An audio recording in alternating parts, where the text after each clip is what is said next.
Hey guys, tonight we're going to take a journey back in time, not to mighty battles or grand castles, but right into the very kitchens and dining halls of the Middle Ages. Close your eyes for a moment and picture it. You're walking through a smoky, bustling medieval town. The air is thick with the scent of wood smoke, unwashed bodies, and something else. Something that smells vaguely of stale cabbage and unidentifiable meat.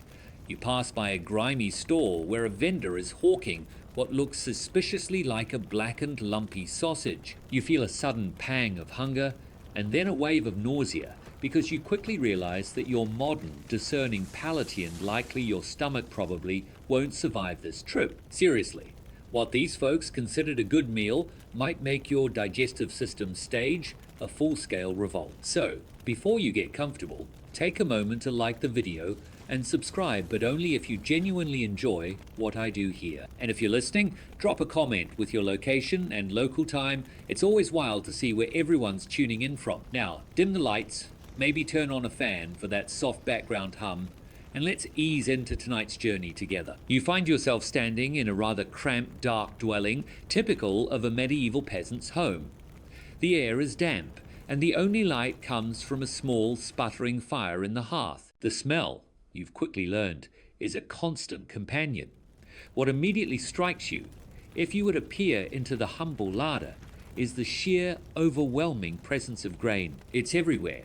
Sacks of it, sheaves of it, and the ever-present, sometimes slightly mouldy, loaves of bread. You see, for the vast majority of medieval society, especially the serfs and common folk, bread wasn't just part of the meal.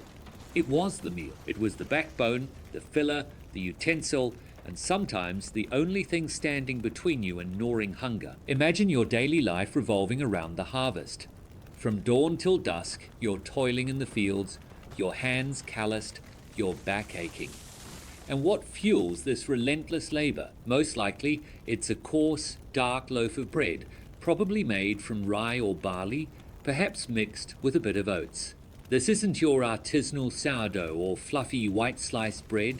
Oh no, this is heavy, dense, and often quite tough. It's designed to fill you up and stay with you, providing the slow-release energy needed for a day of back-breaking work. It's often baked in communal ovens, a social ritual in itself, where everyone brings their dough and waits for their turn. This shared baking process was a huge part of community life, a place where gossip was exchanged and friendships forged, all centered around the creation of this vital foodstuff. One of the more fascinating and frankly a bit disturbing quirks of medieval bread was its occasional role beyond mere sustenance. You might find yourself eating a trencher. No, not a trencher bread, but a trencher, which was literally a thick slice of stale bread used as a plate. You'd pile your meager stew or vegetables onto it, letting the bread soak up the juices. And then, when you were done, you'd either eat the soggy trencher or more often give it to your dog or the poor. Talk about zero waste. It's an ingenious, if not entirely appetizing, solution to the lack of proper dinnerware. And historians still argue whether the primary reason for trenchers was truly economy-saving on potteria, if it was a deliberate culinary choice to enhance the meal's flavors. The sheer volume of grain consumed was staggering. An average medieval person might consume several pounds of bread a day. Think about that for a second. That's a lot of carbs, even for someone doing intense manual labor. And while wheat was preferred, especially for the more affluent, it was often too expensive for the common person. So rye, barley, and oats became the staples, sometimes mixed with legumes like peas or beans to stretch the flour further. The quality of your bread was often a direct indicator of your social standing. The finer, whiter bread made from sifted wheat flour was reserved for the nobility and the clergy, a symbol of their elevated status. Your bread, my friend, is probably a dark, hearty and somewhat gritty affair, full of bran and whatever other bits snuck in during the milling process. You might even find the occasional pebble or insect adding an unexpected crunch. Just a little extra protein, right? This focus on grain meant that agricultural failures, like a bad harvest, were utterly catastrophic.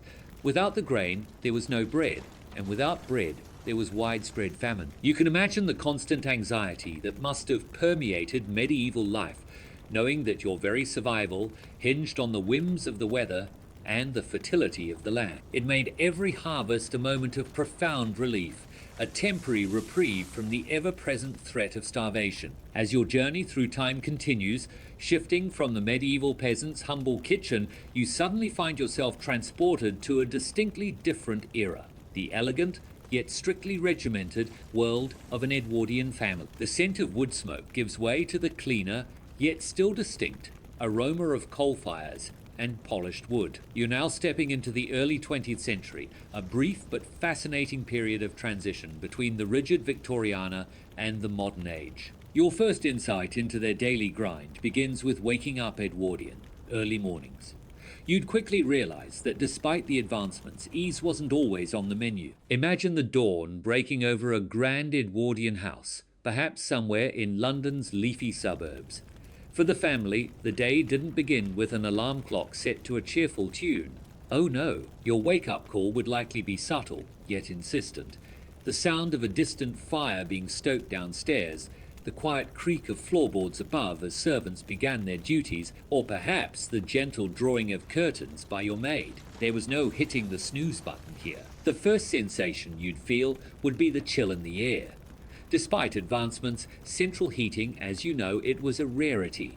Primarily found in the grandest homes or very new constructions, most houses still relied on fireplaces, and these would have cooled significantly overnight.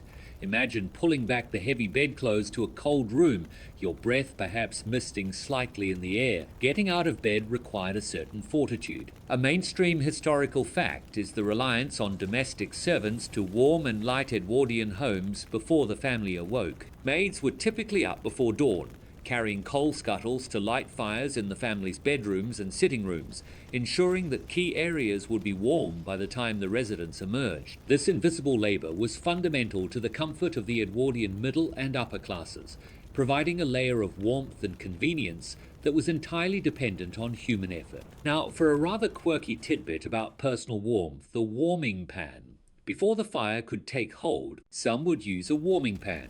A long-handled metal pan filled with hot coals from the kitchen range slid between the sheets to take the chill off the bed before you got in. Imagine your maid carefully maneuvering a pan of glowing embers under your sheets. It sounds like a rather precarious way to warm up your bed, doesn't it?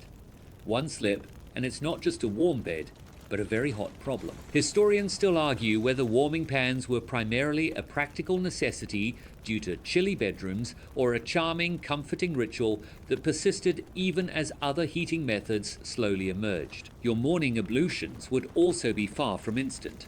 Hot water wouldn't just flow from a tap. It would have been heated downstairs in the kitchen boiler or over the range, then carried up by a maid in large jugs to your washstand. So, your wash and brush up would involve a basin of warm, then quickly cooling, water, a bar of soap, and a flannel, all performed in a still chilly bedroom. The idea of a full, leisurely shower or bath was not part of the daily ritual. The sounds of the house coming to life would be subtle but distinct. The distant clatter from the kitchen as the cook began breakfast, the soft footsteps of maids tidying hallways, the whisper of a housemaid drawing curtain. Everything was orchestrated. A carefully choreographed dance of domestic service designed to allow the family to wake up to a seemingly effortless, comfortable environment. But behind that effortless comfort was a silent army of workers, already toiling. So, as you imagine, peeling back heavy blankets to a cool room, anticipating the arrival of warmed water and the gentle glow of a newly lit fire, you begin to grasp the structured, often chilly, start to an Edwardian day. It was a morning routine defined by service, slow convenience, and a distinct lack of instant gratification. You'd certainly appreciate your modern thermostat and immediate hot water after experiencing an Edwardian wake-up call. That's a luxury you truly earn here. From the chilly, choreographed start to an Edwardian morning, your journey now leads you through the invisible, yet immensely powerful structure that underpinned every aspect of family life, the Edwardian household hierarchy. Forget flat organizations or casual relationships. A strict, often unspoken social order governed the interactions between family members and, crucially, their legion of servants. You'd quickly realize that despite living under one roof, not everyone was equal. Imagine the lady of the house, the mistress. Her role was primarily to manage the household, oversee the servants, and maintain the family's social standing. She wouldn't lift a finger for domestic chores herself. Her authority stemmed from her ability to command and organize her staff. Beneath her would be the various family members, the gentleman, the patriarch, who was the ultimate authority but often less involved in daily domestic minutiae, children who were largely raised by nannies and governesses, and any elderly relatives. Each person had a defined role and expected behaviors. But the true complexity of this hierarchy lay in the downstairs world, the servants. They were the engine of the Edwardian home, a meticulously stratified workforce. At the very top, in a large household, you'd find the butler for men and the housekeeper for women. These were formidable figures, highly respected, who managed their respective domains with iron fists. The butler oversaw the footmen, valets, and wines. The housekeeper managed the maids, laundry, and linen. Imagine the precise movements, the hushed voices, and the constant deference to these senior figures, who in turn owed their allegiance to the master and mistress. A mainstream historical fact is the sheer number of domestic servants employed in Edwardian Britain. Even middle-class households would typically employ a cook and a housemaid, while wealthier families might have dozens. Parlor maids, kitchen maids, scullery maids, ladies' maids, valets, grooms, gardeners, and chauffeur. This vast workforce meant that for many Edwardians, their daily comfort and leisure were entirely predicated on the unseen labor of others, highlighting the profound social inequalities of the era. Now, for a rather quirky tidbit about servant etiquette, the silent walk. Servants, particularly those working in the front of house, like parlour maids or footmen, were often trained to move through the house as quietly and unobtrusively as possible. This meant walking softly, closing doors without a sound, and speaking in hushed tones, almost as if they were invisible. Imagine trying to perform your duties, constantly aware that any noise or undue presence could result in a reprimand. It was a physical manifestation of their expected deference and invisibility. Historians still argue whether this silent walk was primarily a practical adaptation to not disturb the family, or if it was a deliberate strategy to reinforce the social distance between the served and the server. Below the senior staff were the various tiers of maids and men. The cook reigned supreme in the kitchen, often as temperamental as she was skilled. Ladies' maids and valets were personal attendants to the mistress and master, enjoying a more intimate yet still subservient relationship. Then came the parlour maids, responsible for reception rooms, housemaids, cleaning in bedrooms, kitchen maids, and scullery maids. At the very bottom, doing the dirtiest work like washing dishes and emptying chamber pots. Each position had precise duties, strict hours, and a clear pecking order. The children, too, existed within this hierarchy, largely cared for by their nanny and educated by a governess. Their interactions with their parents might be formal and limited, particularly for upper-class families. They were taught from a young age to command servants and to understand their own place in the social order. This intricate system created distinct spheres within the household, the upstairs world of the family and the downstairs world of the servants,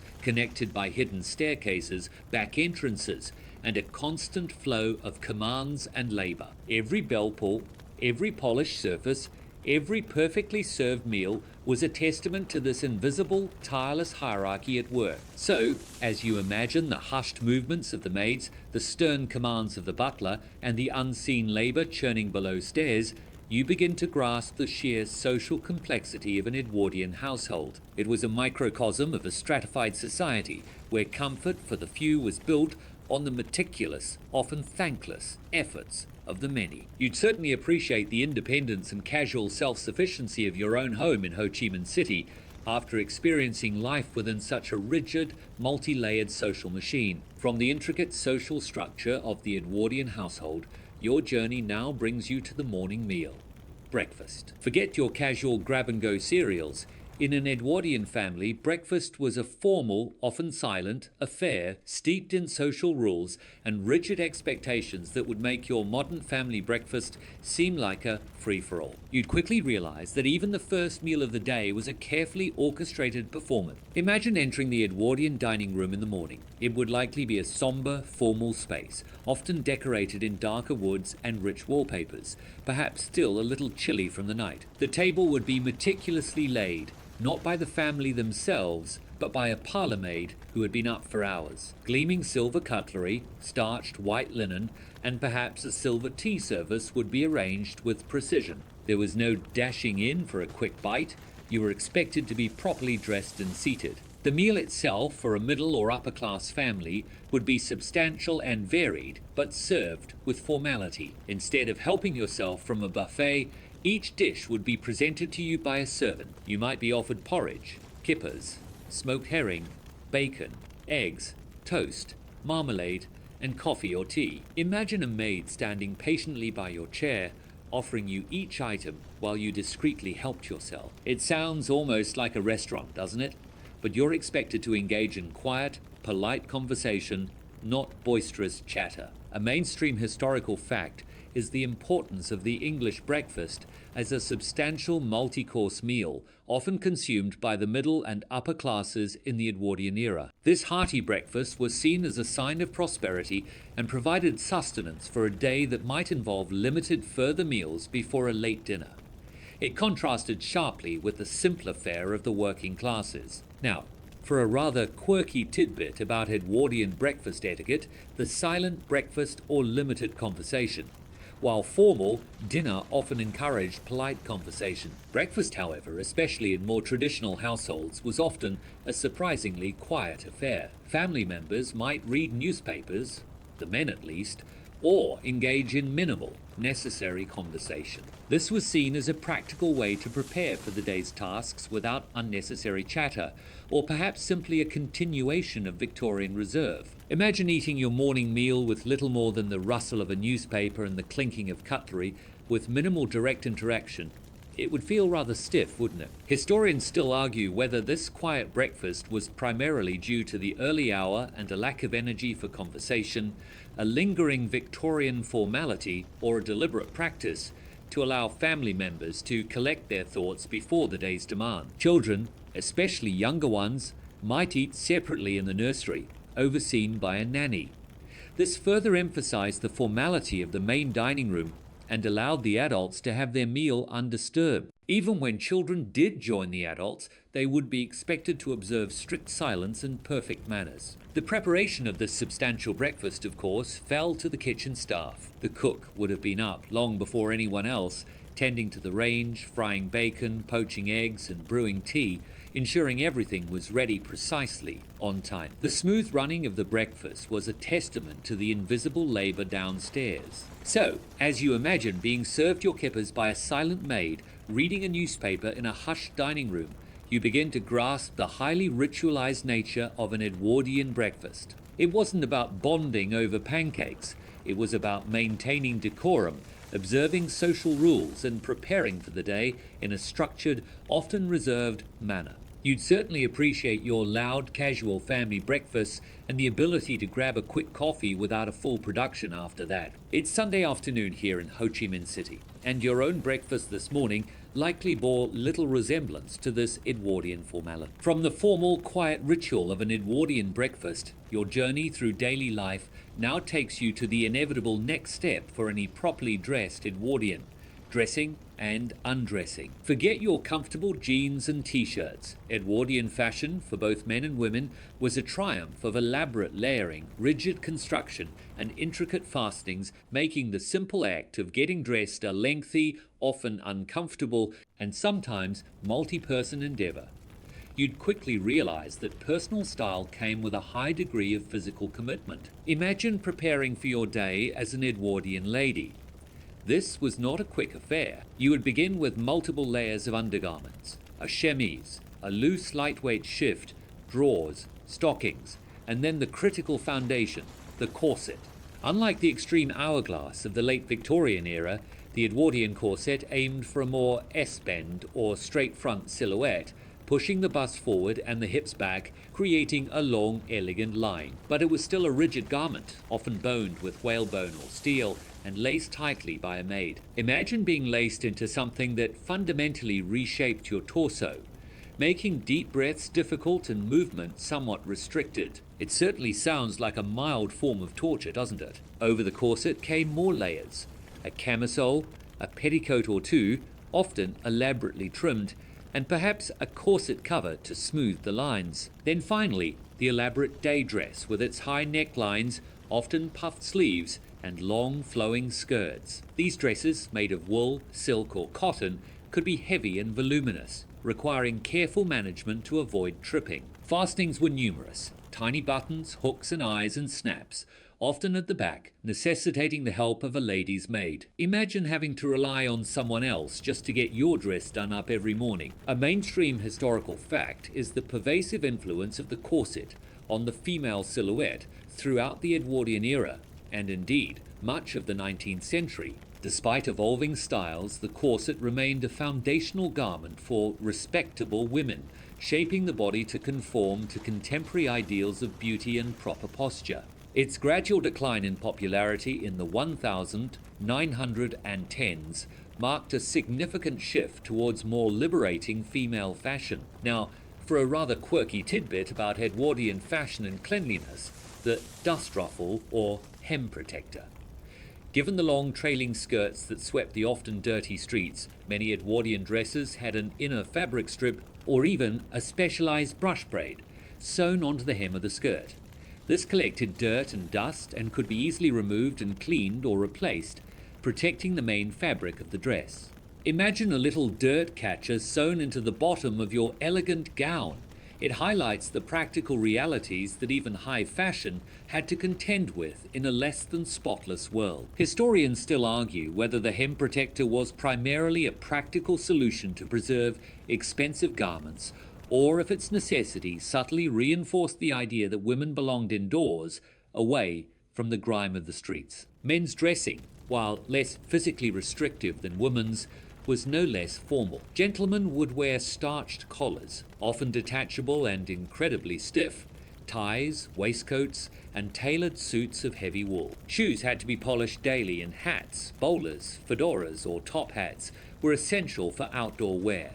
Imagine the discomfort of a collar so stiff you could barely turn your head. Undressing in the evening was similarly involved. The unwinding of laces, the shedding of layers, and the careful hanging of garments to prevent wrinkles or damage occupied a significant portion of time. There was no concept of casual loungewear or pajamas as you know them. Even nightwear was relatively formal, often consisting of long nightgowns for women and nightshirts for men. The sheer labor involved in managing all this clothing, from dressing and undressing to cleaning and mending, fell primarily to the domestic staff. The lady's maid, the valet, the laundress, their unseen work ensured the smooth, elegant appearance of the family. So, as you imagine enduring the multiple layers, the tight lacing, and the intricate fastenings of Edwardian attire, you realize that daily dressing was a performance, a physical commitment to the era's demanding aesthetic and social norm. You'd certainly appreciate your stretchy fabrics, zippers, and the glorious freedom of a t-shirt and shorts after experiencing the sartorial constraints of Edwardian life. Your casual Friday wear seems like revolutionary liberation. From the elaborate layers of Edwardian dress, your journey now shifts to the youngest members of the family, children's lives. Forget modern concepts of free play and child-centered education. Edwardian childhood, particularly for the middle and upper classes, was a highly structured, disciplined, and often rather lonely affair with limited freedom and a strong emphasis on proper upbringing. You'd quickly realize that being a child here came with a strict set of rules. Imagine yourself as an Edwardian child in a well-to-do family. Your early years would be largely spent in the nursery, a dedicated suite of rooms often on the upper floors of the house, far removed from the formal downstairs areas. Here, you would be under the almost exclusive care of a nanny, a formidable figure who often commanded more direct authority over the children than their own parent. Imagine being raised primarily by a kind but firm caregiver, seeing your parents only for short, formal visits. This was the norm. Discipline was strict, manners were paramount, and obedience was expected. Children were taught proper etiquette from a very young age, particularly how to behave in the presence of adults. Play was often structured with educational toys and supervised activities. Outdoor play, if permitted, would typically be in an enclosed garden or park, always chaperoned. There was little of the unsupervised exploration or spontaneous adventure you might associate with childhood today. A mainstream historical fact is the prevalence of the nursery system for child rearing among the Edwardian middle and upper classes. Children were largely cared for by a hierarchy of servants, nannies, nursemaids, governesses, and kept separate from the adult world for much of their early lives. This separation was believed to foster proper development and allow parents to maintain their adult social lives without interruption. Now, for a rather quirky tidbit about Edwardian children's food, the nursery tea. Children would typically have their main meal in the middle of the day, followed by a separate, lighter nursery tea in the late afternoon, eaten in the nursery before the adults had their formal dinner. Imagine a specific child-friendly mealtime, separated from the adults' sophisticated fare, often consisting of bread and butter, simple cakes or milk. It created a distinct culinary sphere for children, reflecting their separate place in the household hierarchy. Historians still argue whether nursery tea was primarily a practical solution to meal timings, a way to control children's diets, or a symbolic reinforcement of the child-adult divide. Education, even at home, was formalized.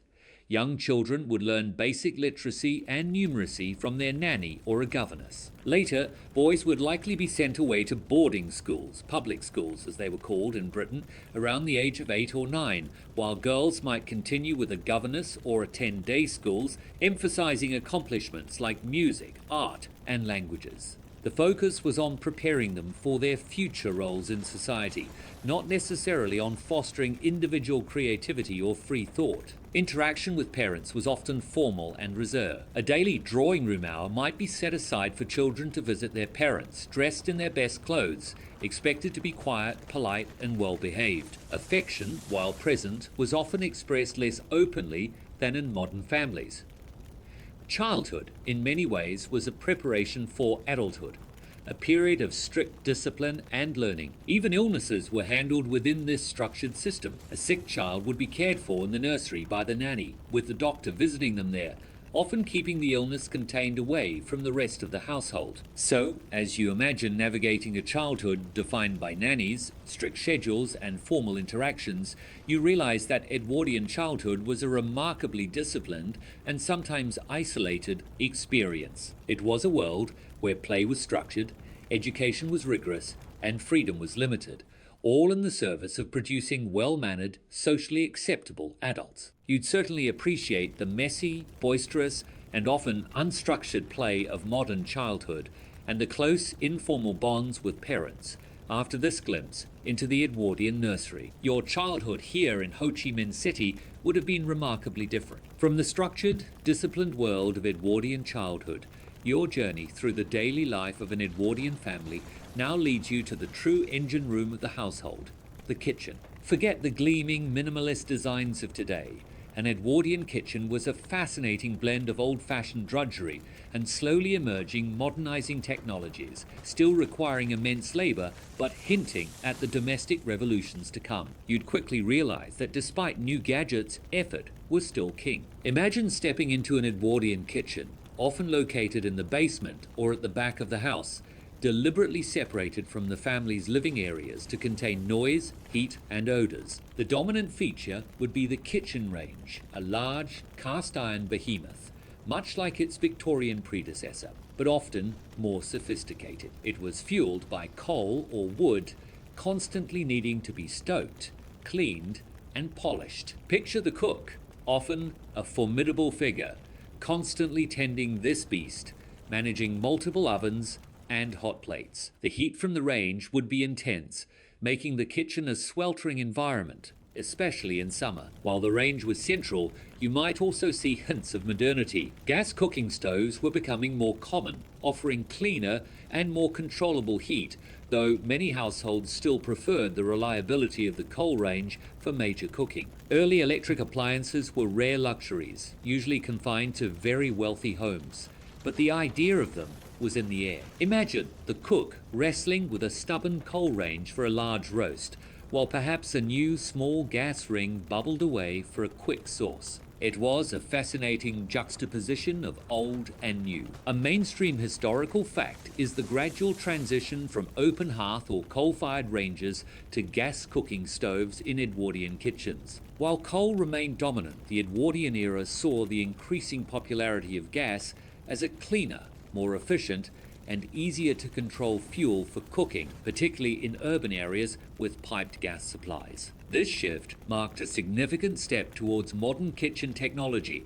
reducing some of the arduous labor involved in stoking fires and cleaning soot. Now, for a rather quirky tidbit about Edwardian kitchen practices, the use of meat safes. Before widespread electric refrigeration, perishable foods like meat, cheese, and dairy were stored in a meat safe. This was a cupboard, often made of wood, with perforated zinc or mesh panels on the sides, designed to allow air circulation while keeping out flies and vermin. It would be kept in the coolest part of the kitchen or larder. Imagine a simple wooden box with holes as your primary food preservation system, constantly battling against spoilage. It sounds incredibly basic, doesn't it? Historians still argue whether meat safes were truly effective at preserving food for longer periods, or if they merely slowed down the inevitable spoilage in a pre-refrigeration era. Food preparation was still incredibly labor-intensive. Vegetables had to be chopped by hand, meat minced manually, and dough kneaded by brute force. There were no food processors, no electric mixers. The kitchen staff, the cook, kitchen maid, scullery maid, spent long hours performing these repetitive, demanding tasks. The scullery maid, at the very bottom of the hierarchy, would face endless piles of dirty dishes, scrubbing pots and pans and large sinks with hot water heated on the range. The air would be thick with the smells of cooking, but also the lingering odors of waste and dampness from the scullery area. Bins for food scraps were rudimentary, and waste disposal was still a challenge, often relying on the periodic collection of dustmen.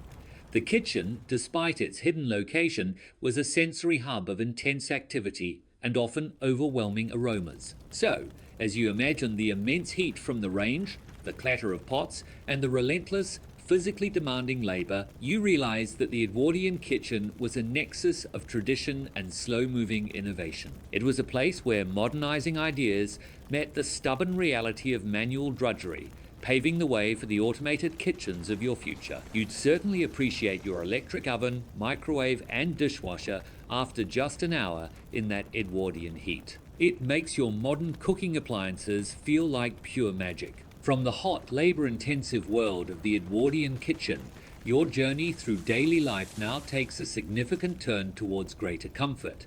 Sanitation. Forget the open sewers and infrequent baths of earlier eras. The Edwardian period saw the slow, yet revolutionary, adoption of flush toilets and more sophisticated indoor plumbing, fundamentally changing household hygiene and contributing to a healthier society. You'd quickly realize that true convenience was finally within reach. Imagine needing to use the facilities in an Edwardian home. While chamber pots might still be found in bedrooms, particularly for night use, the true marvel was the increasing presence of the water closet, or flush toilet. This wasn't a pristine, silent unit you'd find today. Early Edwardian WCs could still be noisy, with loud cisterns and a powerful rush of water. They were often encased in elaborate wooden boxes, resembling a piece of furniture, and might still be in a separate, unheated room on a landing or outside the main bathroom.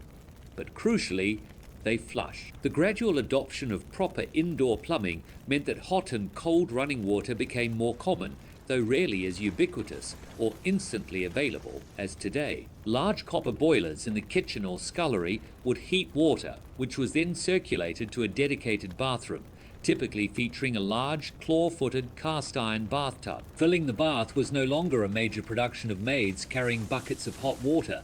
Now, water could flow directly, albeit slowly, from taps. Imagine the sheer luxury of being able to fill a large tub with warm water directly, without human intervention. A mainstream historical fact is the widespread adoption of the flush toilet, water closet, in urban Edwardian homes, driven by advances in plumbing technology, public health reforms, and a growing understanding of germ theory. This invention dramatically improved domestic sanitation, reducing the spread of waterborne diseases and transforming the convenience of personal hygiene. It was a true revolution in daily living. Now, for a rather quirky tidbit about early Edwardian plumbing, the often loud high-level cistern. Many early flush toilets utilized a high-level cistern, meaning the water tank was mounted high up on the wall, connected by a long chain. Pulling the chain released a cascade of water with a distinct, often echoing, noise. Imagine the resounding flush that would announce to the entire household that someone was using the WC. It was hardly discreet by modern standards, but it signified a technological leap. Historians still argue whether the preference for loud, powerful flushes in early WCs was primarily a practical necessity for effective waste removal, or if it was subtly tied to a desire to visibly demonstrate modern plumbing capabilities. Personal bathing also became more frequent, though still not necessarily daily for everyone. A hot bath once or twice a week might become the norm for middle-class families, supplemented by daily wash and brush-ups. Dedicated bathrooms, while sometimes still chilly due to lack of central heating, offered a level of privacy and convenience previously unknown. The increasing efficiency of sewage systems, while far from perfect, also meant that waste was gradually being moved away from homes and streets more effectively, contributing to a general improvement in urban public health. The fight against miasma, bad air, was slowly being replaced by an understanding of microscopic germs, leading to more effective sanitation practices. So, as you imagine the powerful flush of an Edwardian water closet or the satisfaction of filling a bath from a tap, you realize that this era marked a profound, albeit slow, revolution in personal and household hygiene. It was a world moving steadily towards the convenience and cleanliness you now take for granted. You'd certainly appreciate your silent, efficient modern toilet and instant hot showers after seeing the early, noisy but revolutionary steps of Edwardian sanitation. Living in Ho Chi Minh City in 2025, your access to seamless sanitation is a true marvel compared to that era. From the slowly modernizing world of Edwardian sanitation, your journey now guides you to a fundamental aspect of how families interacted with the outside world. Leisure and social calls. Forget spontaneous meetups and casual hangouts. Edwardian social life was a meticulously choreographed dance of formal rituals, elaborate visits, and polite entertainments that would make your modern social calendar seem incredibly informal. You'd quickly realize that showing up unannounced was a major faux pas. Imagine a typical afternoon in an Edwardian household. The lady of the house would likely be at home, prepared to receive visitors. This wasn't a casual drop-in. Social calls were highly formalized. You, as a visitor, would leave your calling card with a servant, as you might remember from our Victorian house tour, who would then ascertain if the lady was at home to callers. If she was, you'd be ushered into a formal drawing room, impeccably tidy, and then engage in polite conversation, often for a strictly limited period, perhaps 15-20 minutes. Imagine having a timer on your social interactions. Conversation would be carefully managed, polite, and avoid controversial topics.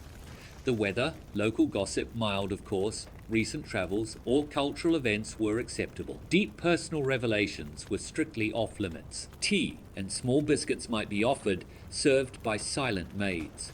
The entire interaction was a performance of good manners and social standing. A mainstream historical fact is the crucial role of the calling card in Edwardian social etiquette. These small engraved cards were essential for formal visits, expressing condolences, or making introductions. The rules for leaving and exchanging calling cards were incredibly intricate. forming a silent language of social communication that allowed people to navigate the complex social hierarchy without overt conversation. It was a formal dance card for polite society. Now, for a rather quirky tidbit about Edwardian leisure, the fascination with board games and parlor games. While outdoor activities like tennis or cycling were gaining popularity, indoor entertainment remained crucial, especially during long evenings or inclement weather. Board games like chess, checkers, drafts, and card games were popular, but so were more elaborate parlor games that involved charades, tableaux vivants, living pictures, or musical performances. Imagine an evening where your primary entertainment involved acting out proverbs or listening to your aunt play the piano, rather than scrolling through social media. It sounds rather wholesome, but also potentially a bit dull for a modern mind. Historians still argue whether the popularity of parlor games was primarily due to a lack of other entertainment options, a way to reinforce family bonds, or a subtle means of social instruction and displaying genteel accomplishments. Beyond formal calls, leisure for an Edwardian family was often structured. Gentlemen might engage in sports like golf, hunting, or join exclusive clubs. Ladies might pursue embroidery, music, or garden. Family outings might include trips to the park, visits to museums, or, increasingly, excursions in motor cars, still a novelty for many. Public entertainment was also emerging, with early cinemas, music halls, and eventually gramophones bringing new forms of amusement. However, the line between leisure and social obligation was often blurred. Attending social events, dinners, and parties was not just for pleasure. It was essential for maintaining one's social network and advancing family prospects. Every invitation accepted or declined had social implication. So, as you imagine navigating formal visits, engaging in polite, superficial conversation, and spending evenings playing charades, you realize that Edwardian leisure was a carefully curated experience deeply intertwined with social expectations and class distinctions. It was a world where even relaxation had its rules. You'd certainly appreciate the casual spontaneity of your modern social life and the vast array of entertainment options available instantly on your phone, far removed from the strictures of Edwardian polite society. It's early Sunday evening here in Ho Chi Minh City, and your social plans likely involve far less intricate choreography. From the polite rigidity of Edwardian social calls, your journey now turns to a far more immediate and existential concern for the Edwardian family: health and medicine. Forget your immediate access to specialized doctors and miracle drugs. In the early 20th century, the fight against disease was ongoing, with medical understanding still evolving and remedies often a blend of scientific progress and lingering quackery. You'd quickly realize that being sick was a far riskier business. Imagine someone in your Edwardian family falling ill.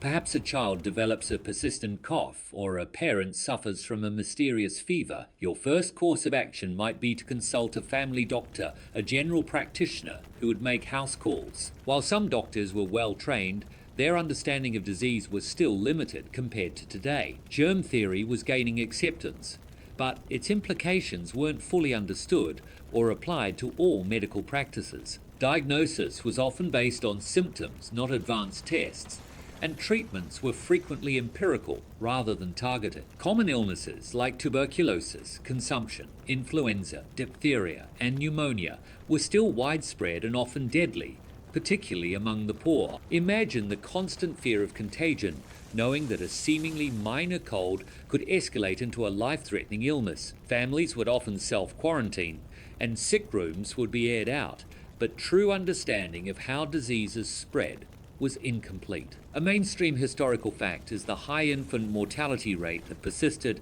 into the Edwardian era, particularly among the working classes, largely due to infectious diseases, poor sanitation, and inadequate nutrition. While declining from Victorian highs, it remained a grim reality, highlighting the vulnerability of children to illnesses that are now largely preventable or treatable in developed nations. This tragic loss of young lives was a constant backdrop to family life. Now, for a rather quirky tidbit about Edwardian medical advertising: the prevalence of patent medicines. These were mass-produced, heavily advertised concoctions sold directly to the public without regulation or scientific proof of efficacy. They promise cures for everything from nervous stability to consumption, often containing high levels of alcohol, opium, or cocaine, leading to addiction and masking serious symptoms. Imagine seeing advertisements promising miraculous cures for your ailments, only for the medicine to be little more than an addictive pick-me-up. It was a thriving industry that preyed on public desperation and lack of medical knowledge. Historians still argue whether the widespread consumption of patent medicines was primarily a testament to effective advertising, a desperate search for relief in an era of limited medical options, or a subtle reflection of widespread, undiagnosed addiction. Hospitals were still largely seen as places for the very poor or for serious operations, not for routine care. Home nursing, often provided by female family members, was common. Surgery, while advancing with antiseptics and anesthesia, was still a terrifying prospect, with higher risks of infection and complications than today. Dental care was rudimentary and often painful. Tooth extractions were common and fillings were less sophisticated.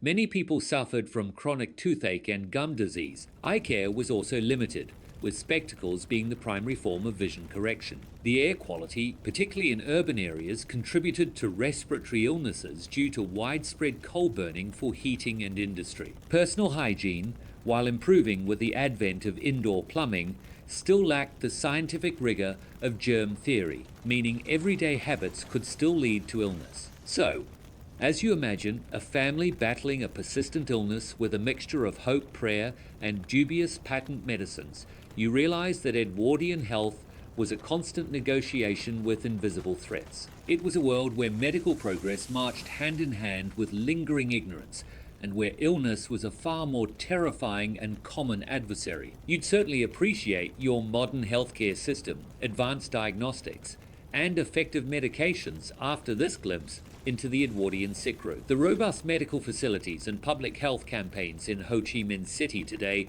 would feel like an absolute miracle. From the precarious world of Edwardian health and medicine, your journey now shifts to a defining aspect of the era's rapidly changing landscape: shopping and consumerism. Forget your online impulse buys and vast shopping malls. The Edwardian period saw the exciting, yet still developing, rise of department stores and a new era of retail therapy, transforming how families acquired goods and spent their leisure time. You'd quickly realize that a trip to the shops was a far grander affair. Imagine stepping into a grand Edwardian department store in a major city like London.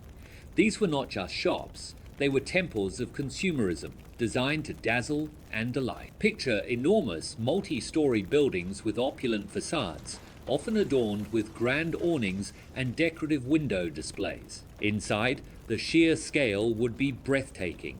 Vast halls filled with every conceivable item, from clothing and furniture to toys, stationery, and exotic foodstuffs. The air would be thick with the scent of new fabrics, polished wood, and perhaps the faint aroma of the tea room. These stores were designed to be an experience, a destination for leisure as much as for purchasing. Ladies, often accompanied by chaperones or friends, would spend hours browse, enjoying the electric lighting.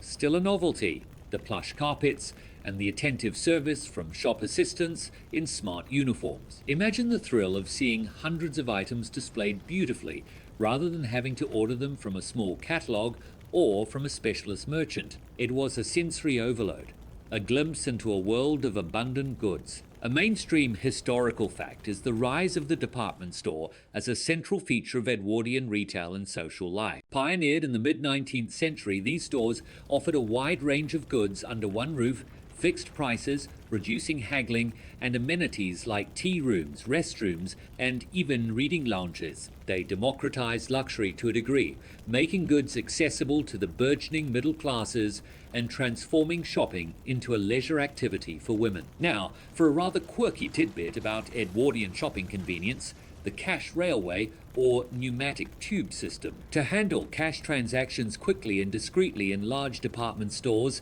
some establishments installed elaborate overhead systems of wires, tracks, or pneumatic tubes. Sales assistants would place the customer's cash and sales slip into a small container, often shaped like a wooden ball or capsule, which would then be whisked away on a wire or through a tube to a central cash office, with the change and receipt returning the same way.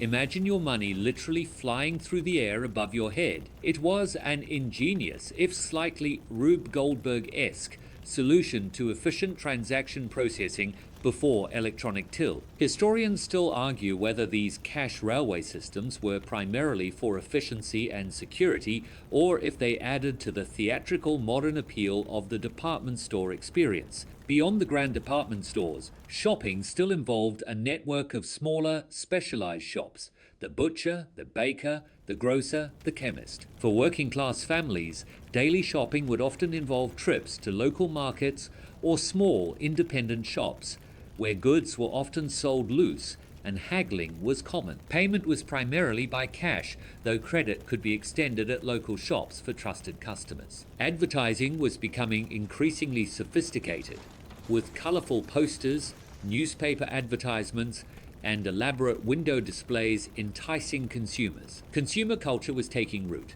encouraging people to desire more goods and to keep up with the latest trends. For many, material possessions were a key marker of social status. So, as you imagine yourself strolling through the grand aisles of an Edwardian department store, gazing at the dazzling displays, and perhaps watching your change whiz overhead on a pneumatic tube, you realize that shopping was rapidly evolving. It was a world moving steadily towards mass consumption, offering a tantalizing glimpse of the retail landscape of your future. You'd certainly appreciate the speed and convenience of online shopping and modern payment methods after experiencing the slower, more deliberate pace of Edwardian retail therapy. Your Amazon Prime subscription is a distant descendant of those cash railways. From the glittering world of Edwardian shopping and consumerism, your journey now shifts to how Edwardian families connected with each other and the wider world.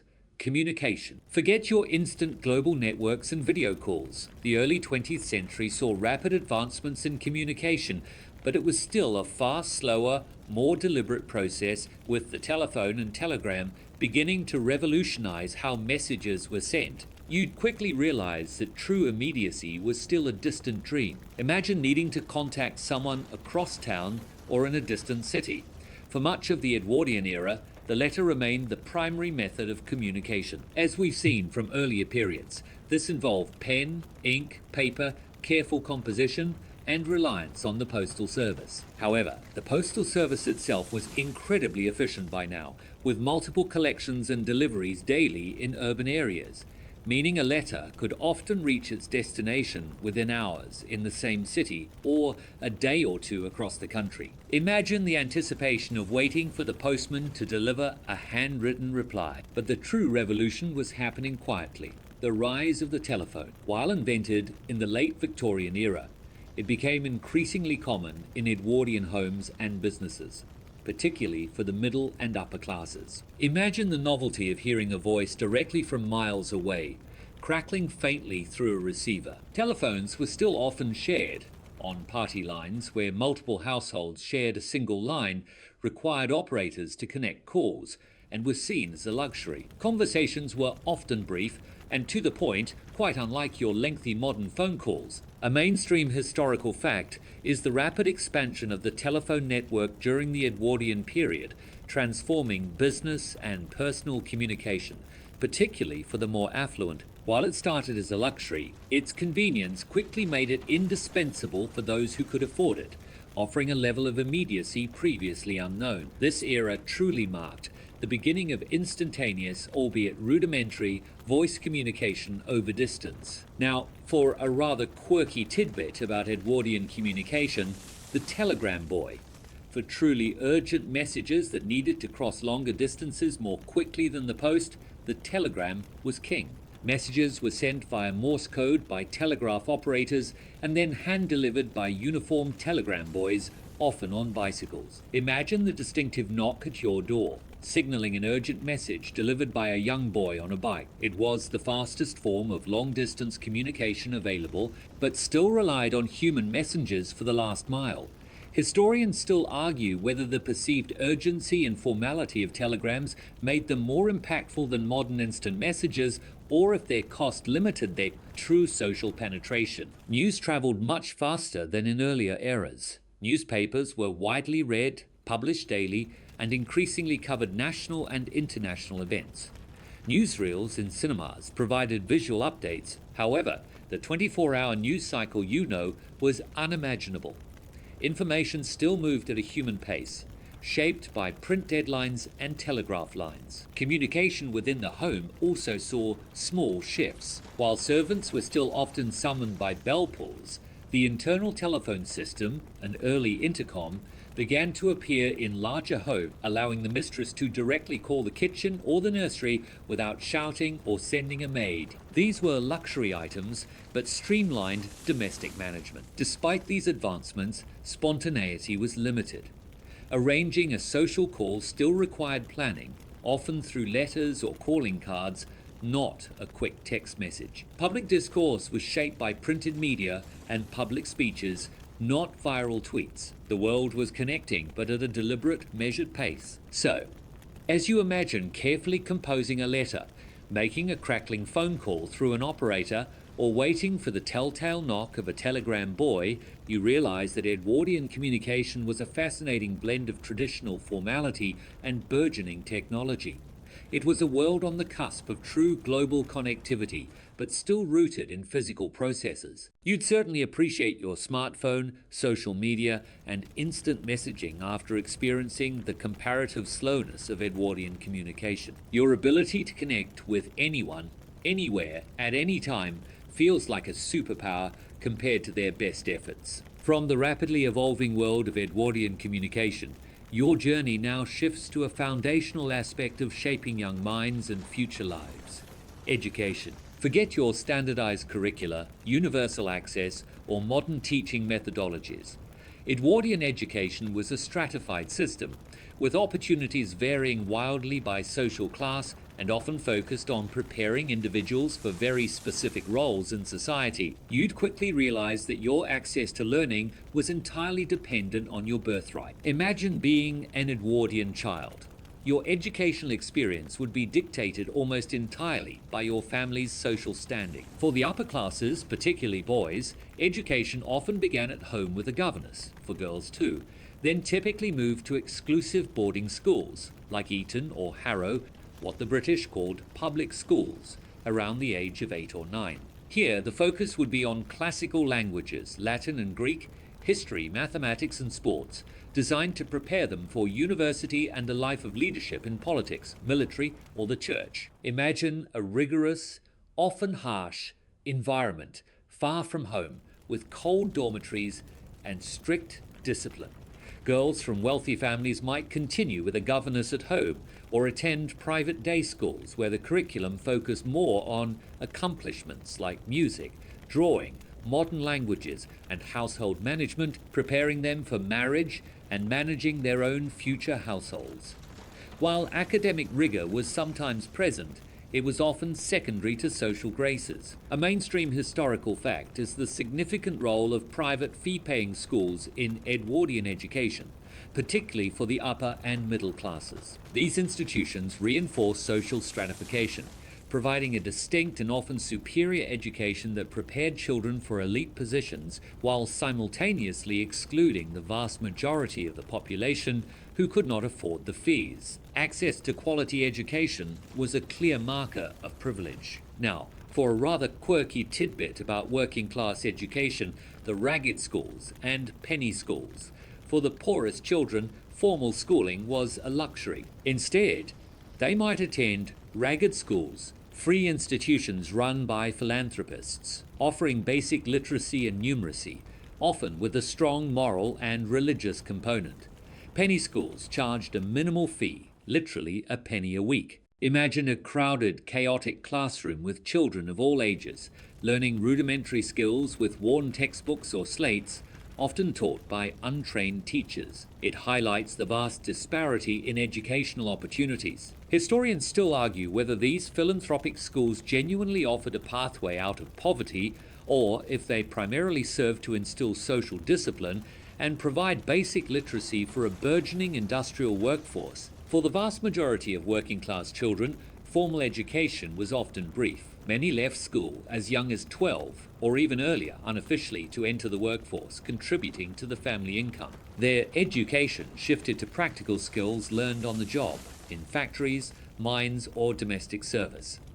Apprenticeships were also common for boys learning a trade. University education remained largely the preserve of the wealthy and elite, primarily men, preparing them for professions or further scholarship. While women's colleges were emerging, access was still limited. The overall purpose of Edwardian education was to maintain the social order, equipping individuals with the knowledge and skills appropriate for their predetermined place in society. There was little emphasis on social mobility through education, at least for the masses. So, as you imagine yourself either in a cold, disciplined boarding school or a crowded, rudimentary penny school, you realize that Edwardian education was a deeply stratified and purpose-driven system. It was a world where access to knowledge was fundamentally unequal, and your destiny was often set by the circumstances of your birth. You'd certainly appreciate the concept of universal education and the diverse academic opportunities available in Ho Chi Minh City today,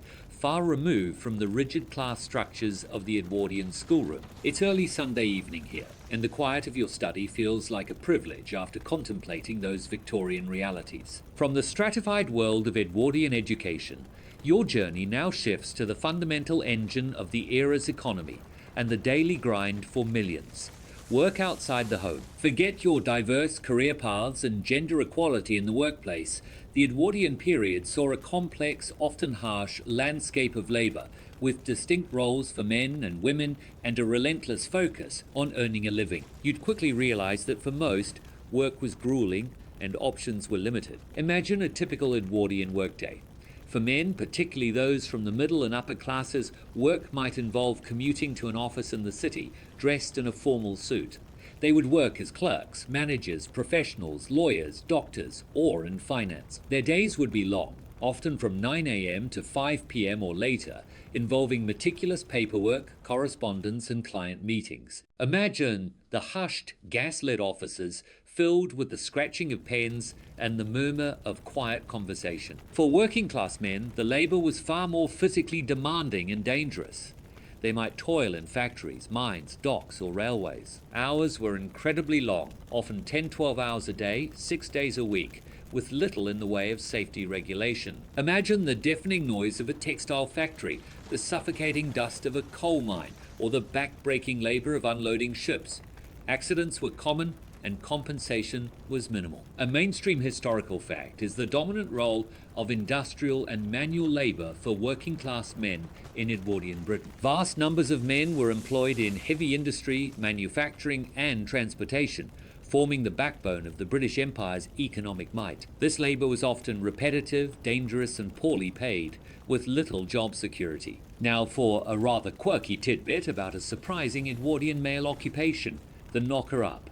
Before alarm clocks were widely affordable or reliable, some working-class individuals would pay a knocker-up to wake them for their early morning shifts. These people would walk the streets at dawn, tapping on windows with a long stick or throwing pebbles, ensuring workers wouldn't oversleep. Imagine being woken every morning by a stranger poking your window with a stick. It highlights the desperate reliance on human services in a pre-technological age and the precision required for early industrial work. Historians still argue whether the knocker-up profession primarily served a practical need or if it also reinforced a certain communal surveillance in working-class neighborhoods. For women, especially from the middle and upper classes, the expectation was generally that they would not work outside the home once married.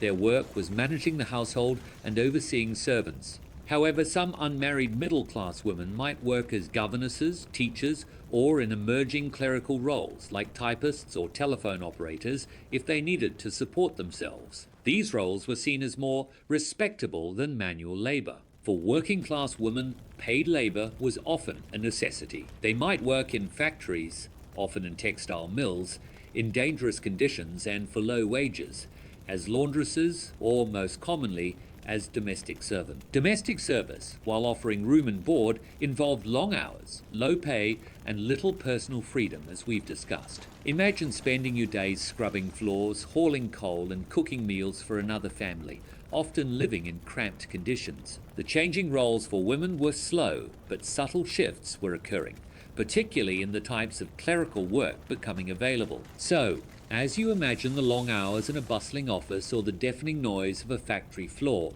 you realize that Edwardian work was often grueling, stratified, and tightly circumscribed by gender and class. It was a world where livelihoods were hard won, and the idea of work-life balance was a distant fantasy. You'd certainly appreciate your modern labor laws, safety regulations, and the sheer diversity of career options available to everyone in Ho Chi Minh City today after this glimpse into Edwardian toil. It's early Sunday evening, and your upcoming work week likely promises far more comfort and choice than theirs did. From the demanding world of Edwardian work, your journey through the daily life of an Edwardian family now turns to the days winding down.